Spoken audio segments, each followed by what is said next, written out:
Oh, there you are, YouTube. Doodle doodle doodle doodle doo. Subscribe if you're interested, but also no pressure. But if you did, I'd greatly appreciate it. Hey, we are going to do a random ranking, but it's going to be Christmas movie themed. We are leading into December, the season of Advent, and we have an Advent calendar full of Christmas movies that we will be pulling from all of December. So the lead into that, we're going to do random rankings from Christmas movies that are inside this tub right here. We got a bunch of Christmas movies in here. So we're going to pull from that. So let's get into it. Let's get straight to these movies, and then we'll rank them based on whatever criteria pops up, whatever we think of, based on the films that we have picked. Ooh, that feels like a snapper. What could that be? Oh, I think I might know. All right. And then, there we go. All right, let's see what we got here. Oops, gotta replace that one. That's the wrong holiday. All right, here we go. Wonderful. And all right, here we go. So the first one, the snapper case that I pulled up was Dr. Seuss's How the Grinch Stole Christmas. Now this is the one from the 1960s, the one that appears on television. Probably made for TV too, right? Because it's just so short. It's just so short, so I'm sure it was made for television.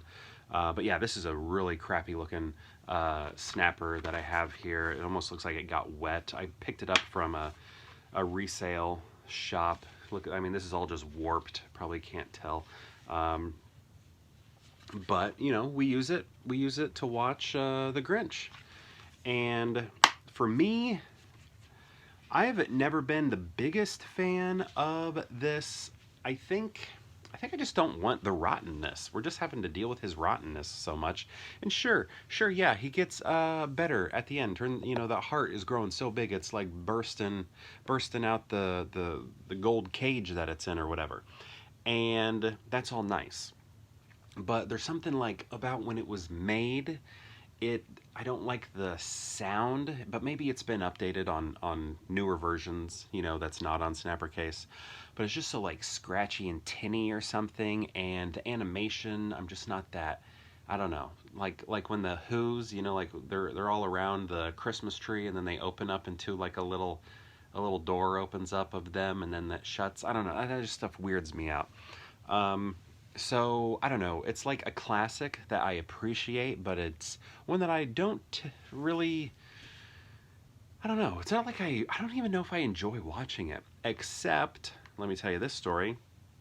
The very first time, I've told this story before, and there's a video about it, but the very first time my kids ever went to a movie theater was to see this movie. It was a Christmas event that was going on in my town, and they were showing this. The Grinch was there. They had horse and buggy rides. It was just such a great fun time, and I really liked that experience. It was so good. The kids were kind of afraid of the movie, but I don't know, I loved that event, and that sort of turned the movie around a little bit for me and made me enjoy it more. I just kind of, when it was turned into this big epic event, that became really nice. So I have that like recent memory of the movie, seeing it on the big screen in this like beautiful movie house, and yeah, that was great. Just the whole experience. We had hot chocolate that kind of just tastes like water, and then again the buggy ride around town. It was just so fun. I'd like to get my kids to do it again, but they're kind of afraid of the movie, so I don't think it's ever going to happen again until maybe they're a lot older. Next we have A Miracle on 34th Street. Now this is the original one. I actually prefer the remake, the one that came out in the 90s with Dylan McDermott Mulrooney and what's her name, Mara Wilson, is that right? You know, Matilda, her, and Wilma Flintstone. So, but this is good, but I prefer the ending. You know, when they're trying to prove that Santa is real, I prefer the ending of the new one more than this one. My father-in-law, this one's his favorite of the two, but this is the one he grew up on.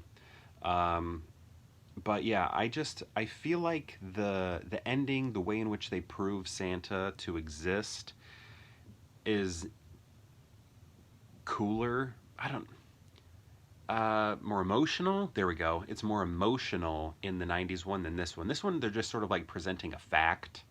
And it's like, well, look at this. And it's cool. I like it. But I just feel like the other one fits a little bit more with Santa and what Christmas and I guess Santa is all about, that sort of thing. Believing. But yeah, good, good. And this is, I know they're like colored versions. Oh, okay, I guess this one is now in full color. I think I've only seen it in black and white though. I haven't seen. I've never. So I guess I've never watched this because it says this is in color, but I don't. I don't think I ever watched that version. All right, next we have Love Actually. And I heard, well, I didn't hear, but my most recent trip to the movie theater where I saw the Hunger Games, the Ballad of Songbirds and Snakes. I went to go see that and I saw a poster for Love Actually. And if you want to see the review for that movie, just, search that movie title in Peer Hangout. Probably find it. It's just a few videos back. But this was one of the posters in the hallway at the theater, at the multiplex. So I guess this is coming back this year, which is cool. It must be celebrating some sort of anniversary. What is it, probably 20 years old or something? Gosh, 2020? This movie still feels as fresh as ever to me. 20 years old. If that is correct. Did this come out in 03? Somewhere around there. But yeah, I like this. I like all the different stories that we have. Not all of them end perfectly, and that's okay. That's okay. Not everything does. Laura Linney, maybe Emma Thompson. We don't really know what's going on there at the end. Do you? Maybe I'm not reading between the lines there. But I like how all these stories sort of cross paths. They don't like tie up together in some sort of nice little bow at the end, but they all cross paths with one another, which I really like. So yeah, I'm a big fan of that film. So the question is, how do we rank these three Christmas movies? Ho, ho, ho, ho, ho, ho. Is it going to be The Grinch? Why would it be The Grinch? Why could it be The Grinch? Let's go through this.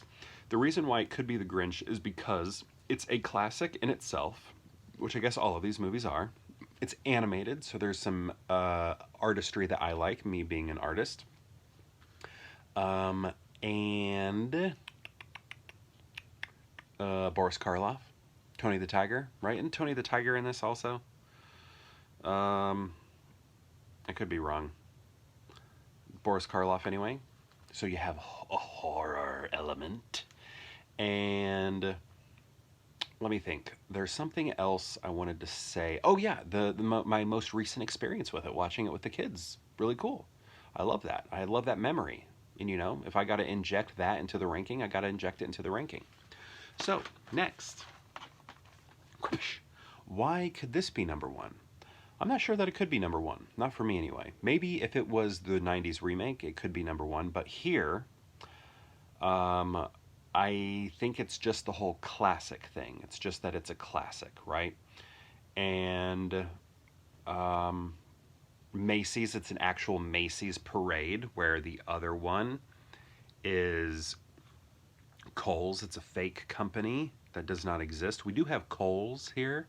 There's a store called Kohl's near me, but it's spelled with a K, and here, or in the new one, it's spelled with a C. So it's not the Kohl's that we have. It's not the real Kohl's, but this one is Macy's, if I remember right. Actual Macy's Thanksgiving Day parade. But I don't think so. Sorry. So next is Love Actually. How could this be number one? Well, I love it. It feels like one of the more recent classics that have come about with Christmas movies, because they don't really exist anymore. These are some of the end of them, I think. Just like this and The Holiday and Bad Santa and Elf, like those all feel sort of like the last Christmas movies that feel ubiquitous, right? That everybody's talking about all the time and maybe continue to watch, or The Family Stone. Um, but I just love this one, you know? Good music, great ensemble cast, and I like the way everybody crosses paths. So I think what I'm going to do, probably some sort of sacrilege, of course, but I don't know. I love Love Actually. I know a lot of people don't anymore. It gets a bad rap, but I'm going to go ahead and put Love Actually number one, and then I'm going to go with How the Grinch Stole Christmas, classic, made for TV, if I understand correctly. But mostly this one is not third because it is hand-drawn animation, and because of that awesome theater experience of watching it with my kids. And then I'm going to go the original Miracle on 34th Street, good film, also nominated for Best Picture, if I recall. I'm pretty sure it was, which is really cool. Christmas movie up there. That might happen again with The Holdovers. Christmas movie, maybe nominated. Okay, so yeah, Love Actually, How the Grinch Stole Christmas, and then A Miracle on 34th Street. So my question to you is, have you seen these movies, these Christmas movies right here? And if you have, what do you think of them? And if you've seen all three, how would you rank them? And what system would you be using? I'd love to know. Let me know in the comments below, and perhaps I'll see you tomorrow for more Pure Hangout.